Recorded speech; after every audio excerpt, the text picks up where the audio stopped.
Hi everyone, it's Niamh here and welcome to my art journaling channel. Today we're going to be playing around with my altered book and we're going to be making collage, mixing collage with transparencies.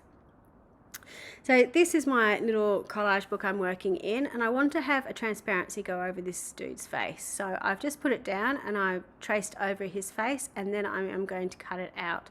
So I've got this sort of little element that I'm going to add onto his page or onto his face. I'm also taking off the additional paint pen on it, so I've just got a clean face to put down. Before I glue down my transparency over the top, I am going to add a little bit of detail to his face, so adding in colour in his eyes, putting colour in his cheek, some on his lips, just so it really stands out from underneath the transparency. Also giving him very funky eyelashes, because why not? Might as well make him look good.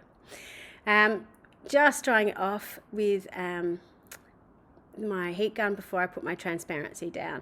So I am just using plain like PVA glue to do that. It will dry clear, so don't panic that you're going to see these glue stains on it.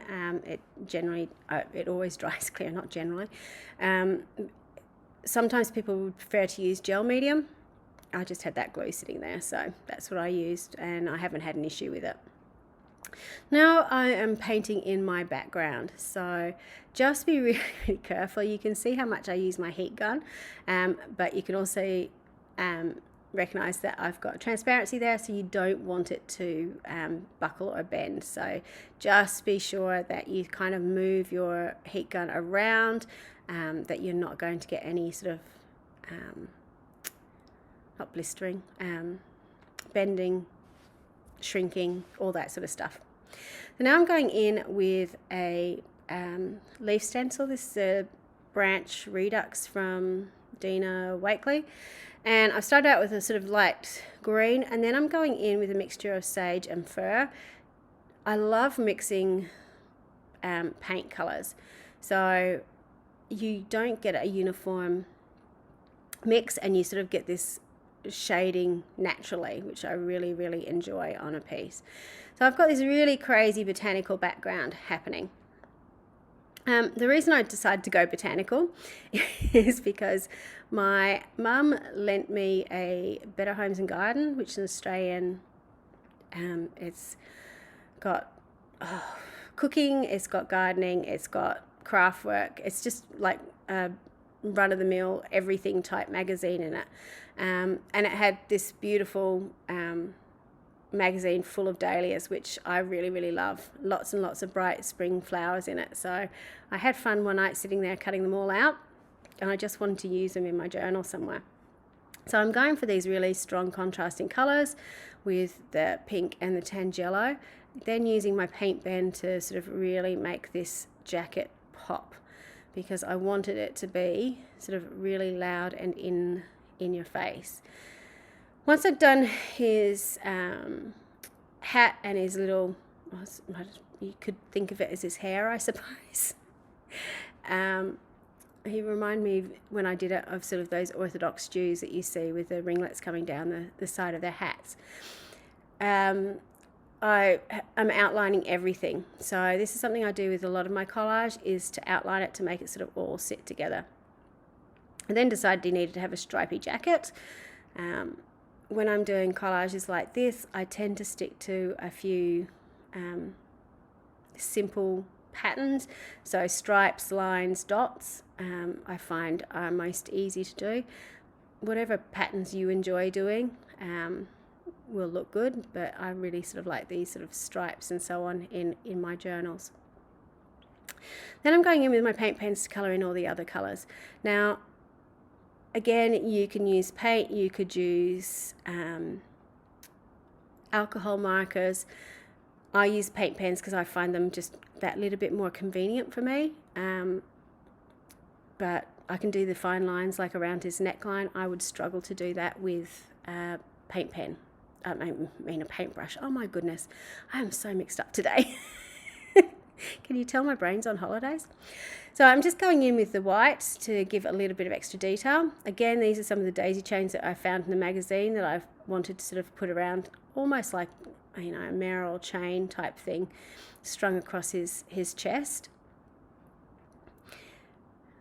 then going in and putting some highlights onto the flowers and so on, just to again bring those out. I did have some other flowery bits and pieces, so I thought I'd put those in the background just to add that little bit of extra foliage and make it look a little bit more realistic. So again, just grabbing my glue and sticking it down. Just be aware with gluing stuff down from a magazine, wet glue is not usually the best for that. Using a glue stick would be, but I couldn't find my glue stick, so use what you've got in front of you. You can also see that anything I'm chopping off from the edges I'm sticking back on somewhere, so I'm not wasting anything. It also helps kind of tie it all together a little bit. Then I'm going in with some of the additional flowers and gluing them in the background as well. I really like that big lily, but I couldn't really work out where I wanted to put it on the page, so there was a bit of what am I going to do now? I decided to grab out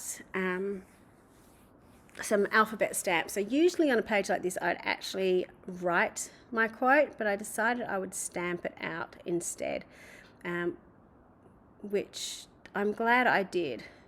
So I've got all the flowers and I'm just going to stamp over the collage images. So that just helps sort of blend those into the background a little bit. Because it's I'm using a lot of repeated letters, you can sort of see me putting out some of the letters, then adding in others, putting in spacing and so on. So it's a bit all over the place. It looks a bit odd, but these things work. So I think I was trying to work out how to write the word tomorrow in. All the flowers of today are all the flowers of tomorrow, the seeds of today. So I just had to work out how to write tomorrow, and I wasn't sure how I was going to do that. Because the ink did work, it's a bit hard to see on screen because the archival ink is oil-based, so it has a little bit of a shine to it. I decided to write over it with my paint pens, and then I'm putting a bit of a shadow on it using my alcohol marker.